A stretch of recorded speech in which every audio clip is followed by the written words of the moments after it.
إنهم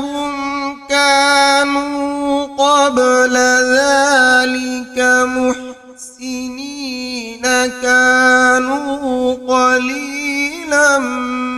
من الليل ما يهجعون وبالأسر. بسم اللہ الرحمن الرحیم. السلام علیکم ورحمۃ اللہ وبرکاتہ. ناظرین کرام، محمد زید لکھوی پروگرام رمضان المبارک ہمارے اسلاف کے ساتھ ایک دفعہ پھر حاضر خدمت ہے. ناظرین، رمضان المبارک کے اس آخری عشرہ میں بہت تیزی کے ساتھ گزرتے ہوئے رمضان المبارک کے لمحات دل میں یہ خیال پیدا کرتے ہیں کہ ہم پچھلے ایام میں صحیح طور پر اس سے فائدہ نہیں اٹھا سکے، تو ابھی بھی ہم کوشش کریں کہ جس قدر زیادہ ہو سکے ان قیمتی ساعتوں سے فائدہ اٹھا لیں. اور یہ وہ مہینہ کہ جس میں نیکیوں کے پیمانے تبدیل ہیں، تو ایسے میں اللہ کی یاد اور اللہ کا ذکر، اس کی کوئی بھی صورت اس کو اختیار کیا جائے تو یہی ایک طریقہ ہے ان لمحات کو قیمتی بنانے کا. تو اسی بنا پر آج کے اس پروگرام میں ہمارا موضوع ہے ذکر الہی کی فرضیت اور اقسام، کہ اللہ کا ذکر، اللہ کی یاد، اس کی شرعی حیثیت کیا ہے ہمارے لیے، اور پھر اس کی قسمیں کون کون سی ہیں بنیادی طور پر. ناظرین کرام، سورۃ الاحزاب کی آیت نمبر 42 میں اللہ تعالیٰ یہ ارشاد فرماتے ہیں، بلکہ آیت نمبر 41 اور 42 دونوں کو اگر ہم ملا کر پڑھیں اس حکم کو،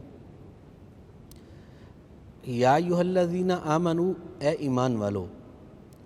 اذکروا اللہ ذکرا کثیرا، اللہ کو یاد کرو، ذکر کرو اللہ کا، ذکر کرنا کثرت کے ساتھ. وسبحوہ بکرۃ واصیلا، اور اس کی تسبیح بیان کرو صبح اور شام. اب یہ حکم ہے اللہ تعالیٰ کا، اور ظاہر ہے کوئی بھی حکم اللہ تعالیٰ کا جب اللہ تعالیٰ ارشاد فرماتے ہیں تو اس کا مطلب کیا ہے، اس پر عمل پیرا کس طرح سے ہونا ہے. یہ بات ہمیں رسول اللہ صلی اللہ علیہ وسلم کی سیرت سے ہی پتہ چلتی ہے. جیسا کہ نماز کے بارے میں اللہ تعالیٰ ہمیں حکم دیتے ہیں کہ اقیموا الصلاۃ، نماز کو قائم کرو. اب نماز کو ہم نے کیسے قائم کرنا ہے، کتنی نمازیں پڑھنی ہیں، یہ قرآن پاک میں نہیں لکھا ہوا کہ 5 پڑھنی ہیں، اور کس کس وقت پہ پڑھی جائیں گی، ان کی اوقات کی جو تفصیل ہے وہ بھی رسول اللہ صلی اللہ علیہ وسلم کی سیرت سے ہمیں پتہ چلتی ہے. پھر کون سی نماز کی کتنی رکعتیں ہوں گی، کس کس رکعت کو اس کے کون کون سے ارکان ہوں گے، پھر ہر رکن کے کون سے اوراد اور اذکار ہوں گے، یہ کوئی بھی تفصیل قرآن پاک میں نہیں ہے. قرآن پاک میں تو صرف اللہ تعالیٰ نے حکم دیا کہ نماز کو قائم کرو. تو اس بنا پر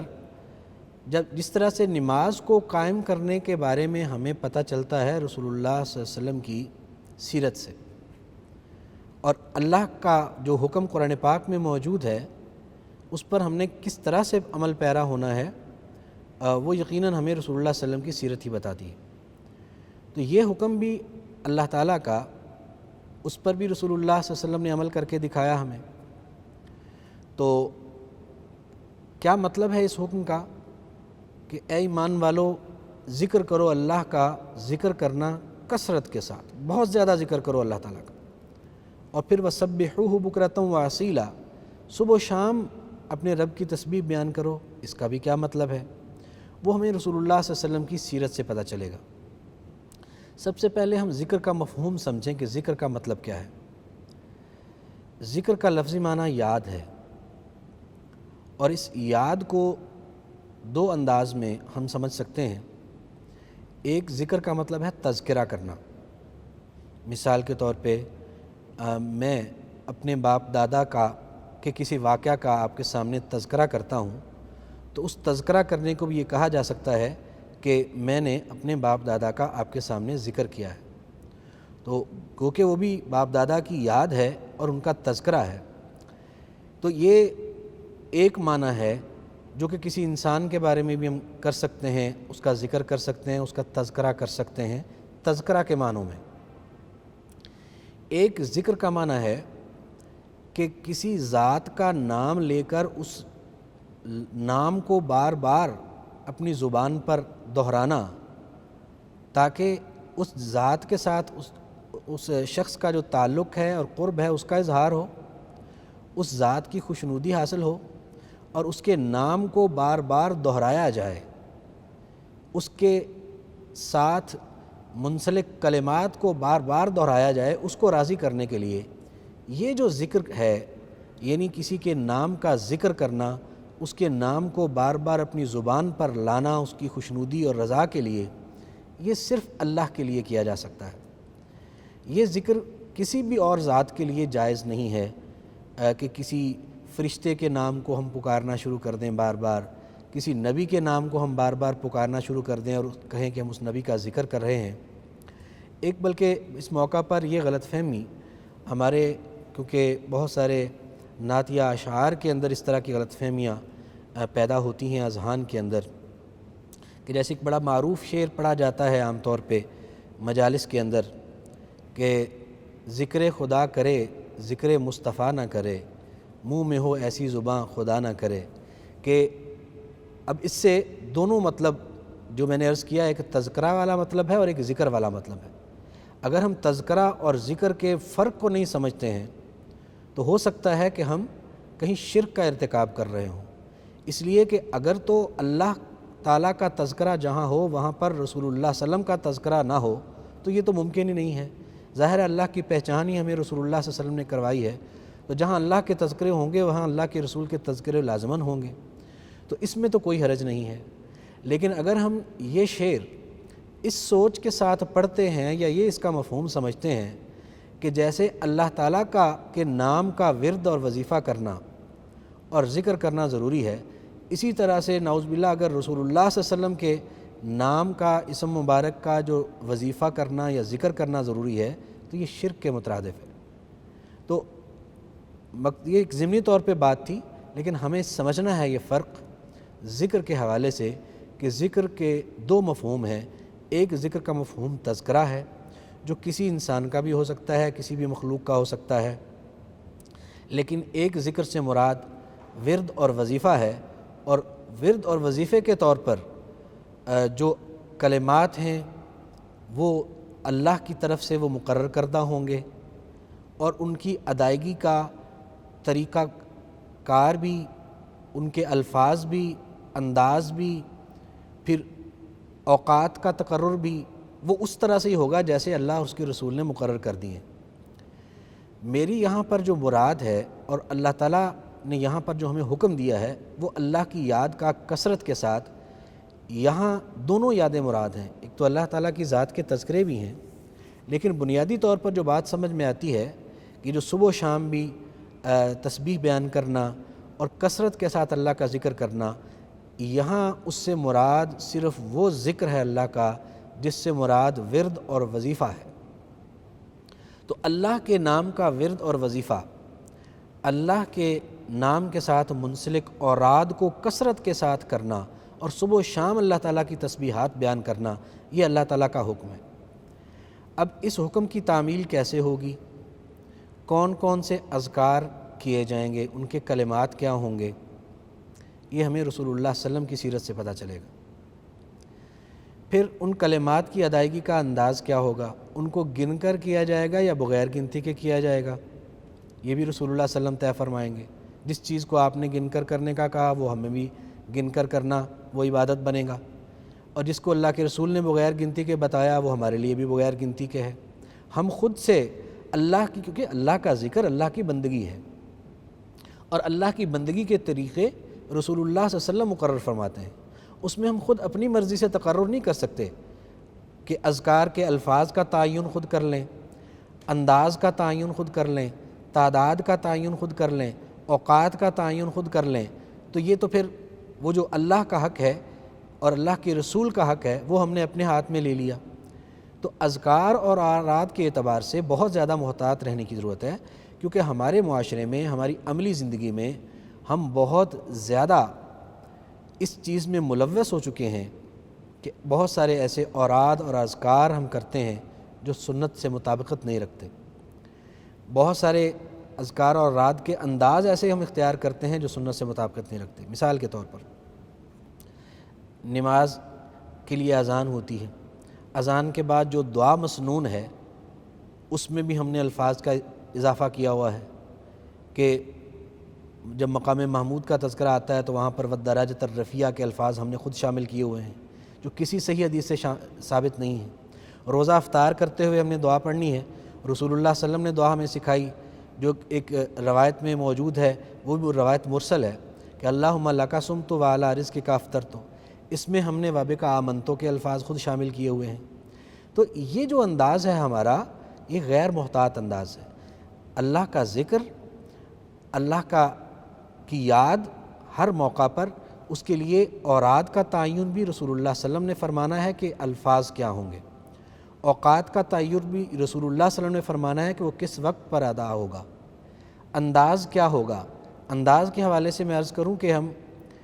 ہمارے ہاں بڑا معروف رواج ہے تسبیح کے استعمال کا، کہ اس میں مساجد میں بھی لوگ تسبیح کو اپنی جیب میں رکھتے ہیں۔ پھر آج کل تو ڈیجیٹل تسبیحیں بھی آ گئی ہیں کہ وہ اس سے ٹک ٹک کر کے آپ کاؤنٹنگ کرتے رہتے ہیں، اور لوگ تسبیح پکڑ کے بازاروں میں گھومنا، تسبیح پکڑ کے جو ہے وہ بعض لوگ اپنے سرکاری مصروفیات میں بھی ہاتھ میں تسبیح پکڑی ہوئی ہوتی ہے، بعض لوگ واک کے لیے صبح جاتے ہیں تو تسبیح پکڑی ہوئی ہے، اور علامت کس چیز کی ہے کہ میں اللہ کا ذکر کرتا ہوں۔ جبکہ یہ تسبیح کا اس طرح سے استعمال، حالانکہ پتھر اور پتھروں سے اس طرح سے بنائے جانے والے ہار اور اس طرح کی چیزیں یہ اس وقت بھی موجود تھیں، لیکن کبھی زندگی میں رسول اللہ صلی اللہ علیہ وسلم سے یہ ثابت نہیں ہے کہ نبی کریم صلی اللہ علیہ وسلم نے کبھی اذکار اور اوراد کے شمار کے لیے تسبیح کا استعمال فرمایا ہو، کسی بھی صورت میں کاؤنٹنگ کے لیے کبھی کھجور کی گٹھلیوں کا استعمال کیا ہو۔ یہ ساری چیزیں ہماری خود ساختہ ہیں، ان کا رسول اللہ صلی اللہ علیہ وسلم کی زندگی کے ساتھ، آپ کی سنت کے ساتھ کوئی تعلق نہیں ہے۔ تو ناظرین کا میں جو بار بار تاکید عرض کر رہا ہوں کہ اذکار میں ہم نے الفاظ بھی وہی ادا کرنے ہیں جو رسول اللہ صلی اللہ علیہ وسلم نے مقرر فرمائے، انداز بھی وہی اختیار کرنا ہے۔ رسول اللہ صلی اللہ علیہ وسلم کا جو کاؤنٹنگ کا انداز تھا وہ ہاتھوں کے اوپر، انگلیوں کے اوپر، انگلیوں کے پوروں کے اوپر آپ کاؤنٹ کرتے تھے، یہی مسنون عمل ہے، یہی سنت ہے رسول اللہ صلی اللہ علیہ وسلم کی، یہی طریقہ تھا ہمارے اسلاف صحابہ کرام رضوان اللہ علیہم اجمعین کا، اور یہ جو تسبیح کا استعمال ہے یہ سنت سے ثابت نہیں ہے۔ اسی طرح انداز کے حوالے سے بھی ہمارے اندر بہت زیادہ پرابلمز ہیں کہ مثال کے طور پہ لا الہ الا اللہ، اس سے بہتر ذکر کوئی نہیں ہے، لیکن ہمارے ہاں ایک انداز اختیار کیا جاتا ہے کہ فرض نماز کے بعد سلام پھیرنے کے بعد امام صاحب آواز لگاتے ہیں کہ افضل الذکر لا الہ الا اللہ۔ اب یہ ایک انداز ہم نے اختیار کیا ہے، اونچی آواز سے بولا جائے گا، افضل الذکر کا نعرہ لگایا جائے گا، اس کے بعد لا الہ الا اللہ کا ایک خاص لے کے ساتھ ورد کیا جائے گا، امام صاحب شروع کریں گے، ساتھ مقتدی بھی اس ورد کو دہرائیں گے۔ یہ ایک انداز ہے ذکر کا، کس نے مقرر کیا؟ کیا رسول اللہ صلی اللہ علیہ وسلم نے کبھی اس انداز سے لا الہ الا اللہ کا ورد فرمایا؟ کیا کبھی کسی صحابی نے اس طرح سے لا الہ الا اللہ کا ذکر جو ہے اس کا یہ انداز اپنایا؟ اگر اپنایا ہے تو پھر یہ سنت عمل ہے، پھر یہ عبادت ہے، اگر نہیں اپنایا تو ناظرین کرام یہ بدعت عمل ہے، یہ اللہ کے رسول کے طریقے سے ہٹ کر ہم کام کر رہے ہیں۔ یہی عرض میں کر رہا ہوں کہ جو اللہ کی طرف سے ہم پر ذکر واجب اور فرض کیا گیا ہے اس میں ہم پابند ہیں رسول اللہ صلی اللہ علیہ وسلم کی سیرت کے،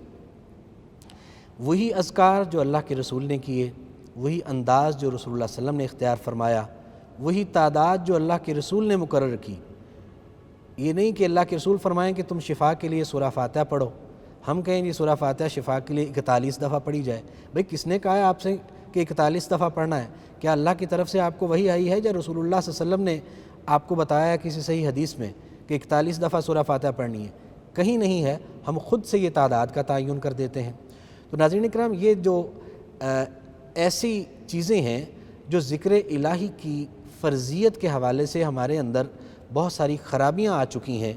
تو یہاں تک تو ابھی میں صرف عرض کر چکا کہ ذکر الہی کس قدر ہمارے لیے لازم ہے، کس قدر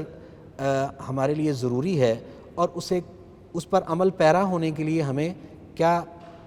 چیز اپنے لیے نمونہ کے طور پر اپنے سامنے رکھنی ہے، یقیناً رسول اللہ صلی اللہ علیہ وسلم کا نمونہ ہی اللہ تعالیٰ نے ہمارے لیے بہترین نمونہ قرار دیا ہے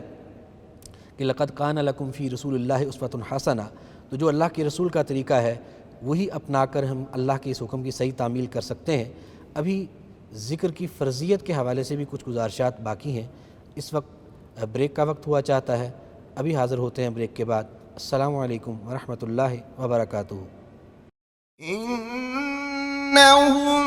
كانوا قبل ذلك محسنين كانوا قليلا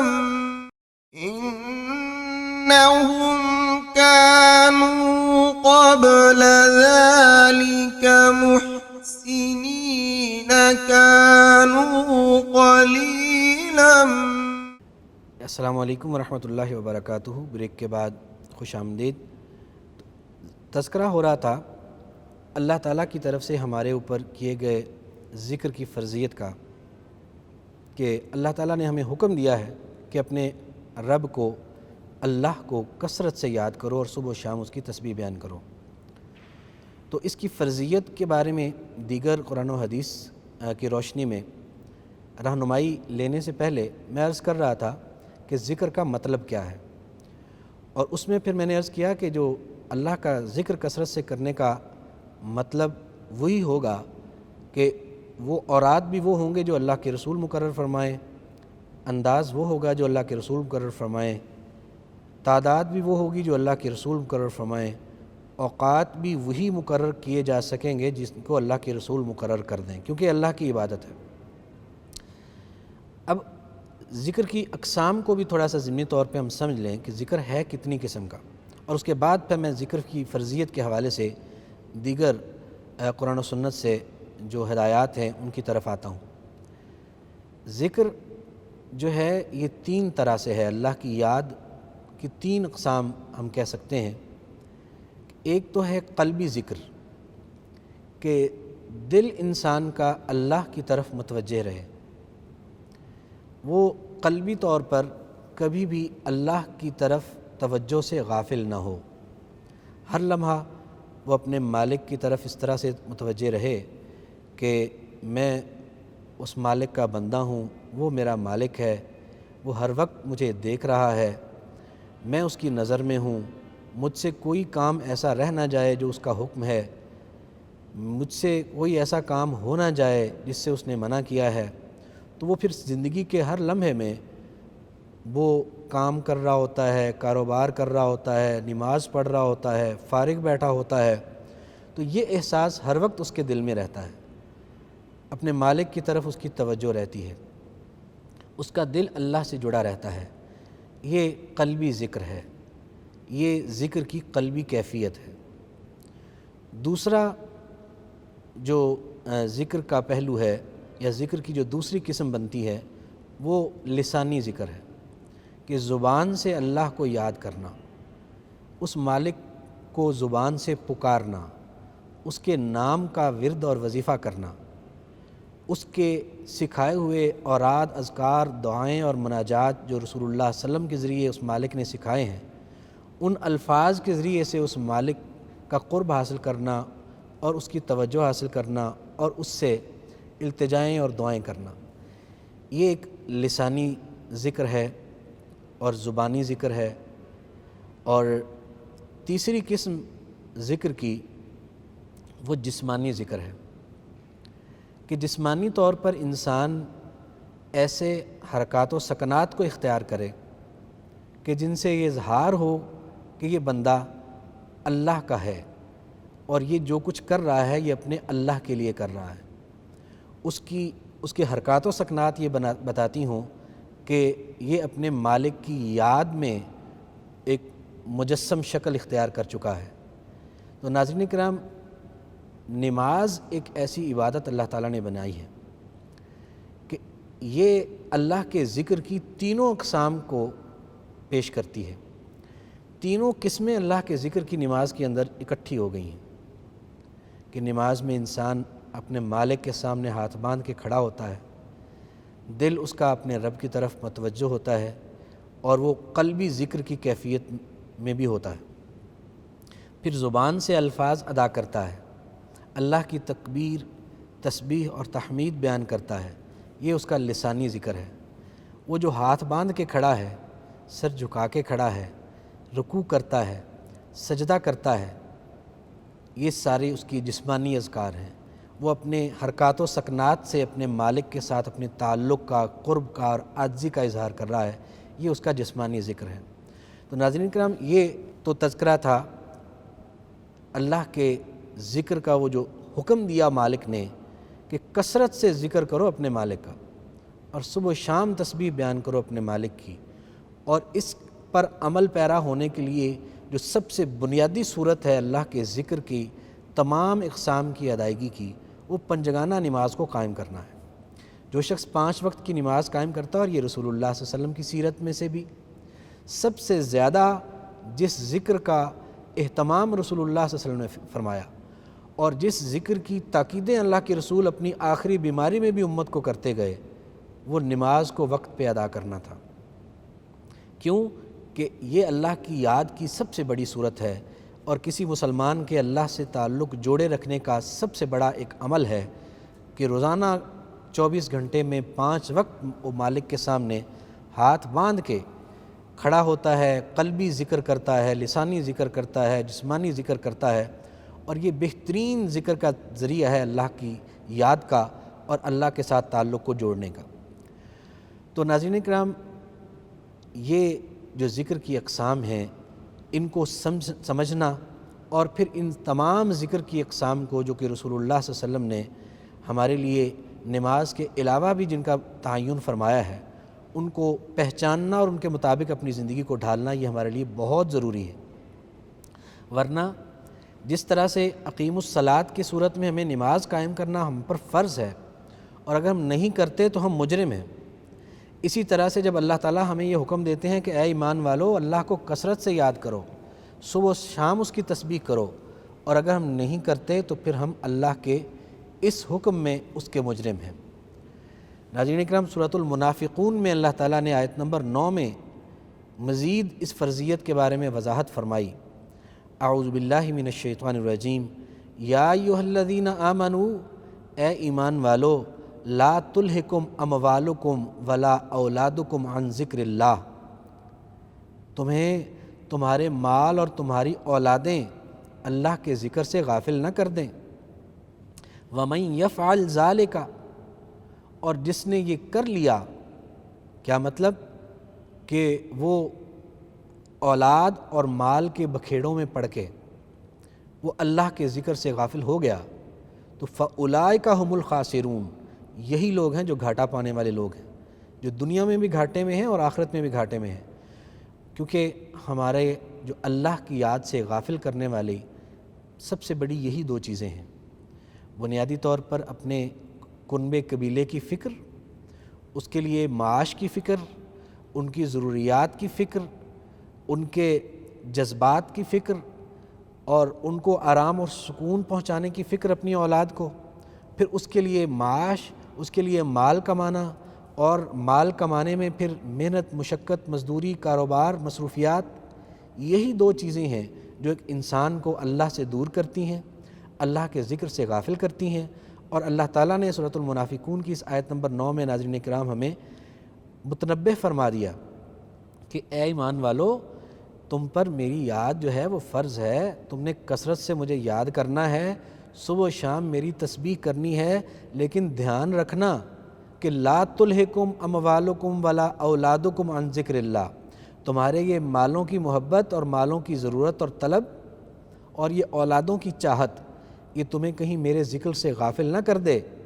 اور اگر کوئی ان کا شکار ہو کے میرے ذکر سے غافل ہو گیا تو یہی لوگ گھاٹا پانے والے ہیں جو دنیا اور آخرت میں نقصان اٹھانے والے ہیں۔ ناظرین اکرام، اس کے علاوہ رسول اللہ صلی اللہ علیہ وسلم کے کئی ارشادات بھی ہمیں یہ اس ذکر کی فضیلت اور ذکر کی اہمیت ہمیں بتاتے ہیں۔ متفق علیہ روایت ہے بخاری اور مسلم شریف کی، ابو موسیٰ اشعری رضی اللہ تعالیٰ عنہ راوی ہیں، وہ فرماتے ہیں کہ فرمایا رسول اللہ صلی اللہ علیہ وسلم نے کہ مثل الذی یذکر ربہ، والذی لا یذکر مثل الحی والمیت، اس شخص کی مثال کہ جو اللہ کا ذکر کرتا ہے، اپنے رب کو یاد کرتا ہے، اور دوسرا وہ شخص ہے جو اللہ کا ذکر نہیں کرتا۔ ان دونوں کی مثال اللہ کے رسول فرماتے ہیں کہ ایسے ہے جیسے زندہ اور مردہ کی مثال، یعنی جو اللہ کو یاد رکھے ہوئے ہے، اللہ کے ذکر کے اس حکم کی تعمیل کرتا ہے، اپنے رب کے نام کا ذکر کرتا ہے، وہ زندہ ہے رسول اللہ صلی اللہ علیہ وسلم کے نزدیک، اور جو شخص اللہ کا ذکر نہیں کرتا وہ مردہ ہے، اس کے زندہ رہنے میں اور مرنے میں کوئی فرق نہیں ہے، وہ ایک زندہ لاش ہے، سانسیں لے رہا ہے، چل پھر رہا ہے، لیکن اللہ تعالیٰ کے نزدیک اس کی زندگی ایسے ہی ہے جیسے کوئی نہیں، جیسے وہ مرا ہوا ہے۔ کیوں؟ کیونکہ اللہ تعالیٰ نے انسان کو پیدا ہی اپنی بندگی کے لیے کیا۔ وما خلقت الجن والانس الا لیعبدون، کہ میں نے تو، اللہ تعالیٰ فرماتے ہیں کہ جنوں اور انسانوں کو پیدا ہی صرف اپنی بندگی کے لیے کیا ہے، اور اس کی بندگی کیا ہے کہ ہر وقت اسے یاد رکھنا، اس کا ذکر کرنا کثرت کے ساتھ، صبح و شام اس کی تسبیح کرنا، پنجگانہ نماز کو قائم کرنا، اس کے ذکر سے کبھی غافل نہ ہونا۔ لیکن اگر وہ ذکر کر رہا ہے تو اس کا اللہ سے تعلق قائم ہے، اللہ تعالیٰ کو دیکھیں، ہمارا اگر موبائل کا نیٹ ورک جو ہے اس کے سگنل آ رہے ہوتے ہیں تو ہمیں بھی تسلی ہوتی ہے کہ ہم جڑے ہوئے ہیں اپنے نیٹ ورک کے ساتھ، ہمارا رابطہ ہے دنیا کے ساتھ۔ لیکن اگر کبھی سگنل بند ہو جاتے ہیں تو ہم کیا سمجھتے ہیں کہ یا تو وہ اس کا ٹاور جو ہے وہ ڈیڈ ہو گیا ہے، اس کے وہ جو ایک رابطہ تھا، اس کے اندر جو لائف تھی، زندگی تھی، وہ ختم ہو گئی ہے۔ یہی صورتحال ہے جب بندہ اللہ کی یاد دل میں رکھتا ہے، زبان پر اللہ کا ذکر کرتا ہے، پنجگانہ نماز کو قائم کرتا ہے، ہم اس بندے کی طرف سے یہ پازیٹیو سگنلز اللہ کو پہنچتے رہتے ہیں،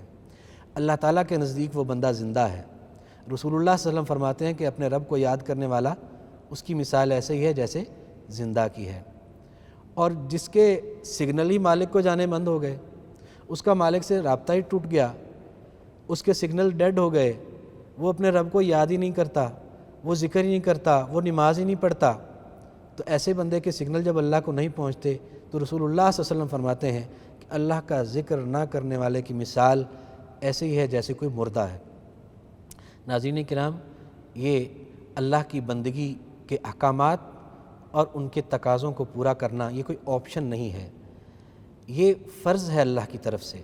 اور ان کی ادائیگی ناگزیر ہے۔ کریں گے تو بچیں گے، نہیں کریں گے تو اس کے بغیر نہ دنیا میں گزارا ہے نہ آخرت میں گزارا ہے۔ اگلا فرمان رسول اللہ صلی اللہ علیہ وسلم کا ابو داؤد شریف کی روایت ہے۔ ابو ہریرہ رضی اللہ تعالیٰ عنہ راوی ہیں، وہ فرماتے ہیں کہ فرمایا رسول اللہ صلی اللہ علیہ وسلم نے کہ من قعد مقعدا لم یذکر اللہ فیہ، جو شخص کسی ایسی مجلس میں بیٹھا کہ جس میں اس نے اللہ کا ذکر نہیں کیا، یا ومن استجع مضجعا لا یذکر اللہ فیہ، وہ کسی ایسی کروٹ لیٹا کہ اس کروٹ لیٹے ہوئے اس نے اللہ کا ذکر نہیں کیا، تو اس کا یہ اس مجلس میں بیٹھنا بھی اس کے لیے قیامت کے دن حسرت کا باعث بنے گا، اور اس کا اس کروٹ لیٹنا بھی کہ جس کروٹ لیٹ کر اس نے ذکر نہیں کیا وہ بھی اس کے لیے حسرت بن جائے گا۔ اسی طرح ناظرین اکرام، اگلا فرمان رسول اللہ صلی اللہ علیہ وسلم کا ابو داؤد شریف اور مسند احمد کی روایت ہے، اس کے راوی بھی ابو ہریرہ رضی اللہ تعالیٰ عنہ ہیں کہ اللہ کے رسول صلی اللہ علیہ وسلم نے ارشاد فرمایا کہ ما من قوم یقومون من مجلس لا یذکرون اللہ فیہ، اگر کچھ لوگ مسلمان کہیں اکٹھے بیٹھے ہیں کسی مجلس میں، اور اس مجلس میں گفتگو تو ہوئی ہے لیکن اللہ کا ذکر نہیں ہوا، تو جب وہ ایسی مجلس کو سجا کے جس میں گپ شپ ہوئی، اللہ کا ذکر نہیں ہوا اور اٹھ گئے، تو آپ نے فرمایا کہ الا قاموا ام مثل جیفۃ حمار وکان علیہم حسرہ، وہ ایسے ہی ہے کہ جیسے اس مجلس میں وہ گدھے کا مردار کھا کے اٹھے ہیں، اور ایسی مجلس ان کے لیے حسرت بن جائے گی کہ ہم نے اس میں اللہ کا ذکر کیوں نہیں کیا۔ ناظرین کرام، اگلا فرمان رسول اللہ صلی اللہ علیہ وسلم کا وہ بھی اللہ کے ذکر کی اہمیت کو واضح کرتا ہے۔ ترمذی شریف کی روایت ہے، ام حبیبہ رضی اللہ تعالیٰ عنہا راویہ ہیں،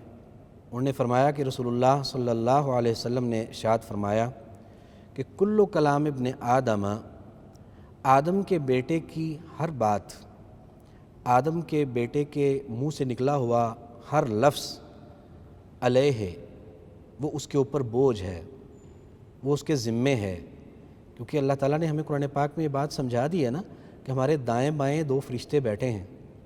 جب بھی کوئی لفظ تم منہ سے نکالتے ہو وہ بالکل تیار ہیں، وہ فوراً لکھ لیتے ہیں۔ اسی لیے اللہ کے رسول فرماتے ہیں کہ کل کلام ابن آدم علیہ، آدم کے بیٹے کے منہ سے نکلے ہوئے ہر لفظ کی ایک قیمت ہے،